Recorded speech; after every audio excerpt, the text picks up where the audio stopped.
King 5 political reporter Natalie Brand is here with a really cool look at the breakdown of neighborhoods that could make or break this race. Natalie. Yeah, these maps right here are courtesy Joseph Liu of KCTS 9. They are from the August primary night results, but they could give us a clue of what to expect in the week ahead. You are looking at Jenny Durkan compared to Carrie Moon primary results. The darker areas represent their best neighborhoods, so you can see Durkan and then Moon here. Here's some analysis of what this all means.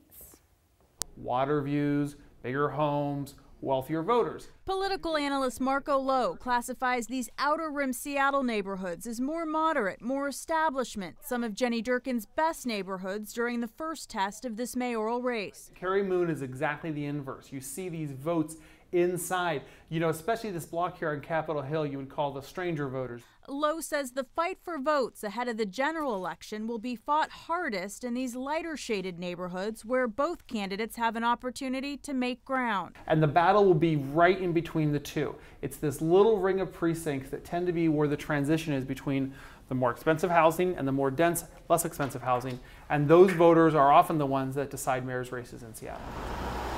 In a very unscientific person on the street poll, I hit 3 different neighborhoods, Green Lake, Finney Ridge, and Columbia City today, and found my sample of voters still undecided or split. Durkan supporters cited experience as a factor for them. Maybe she has more experience making tough decisions, and so I'm tending to think I'd vote for her. And I've been thinking a lot about it, and it's mostly because I think she's already plugged in politically and will be able to hit the ground running in a way that I'm not sure that Carrie Moon will. Meanwhile, Moon supporters say they're drawn to a candidate who's not status quo. I get the sense that she is the least corporate of the two in terms of her priorities. One thing I liked about Carrie Moon is that she mentioned a couple times about her willingness to go to Olympia and fight things on that level. Forrest Merowitz supported third-place finisher Nikita Oliver during the August primary. Oliver energized a loyal following and performed especially well in South Seattle. And I'm just watching to see who supports things that she supported.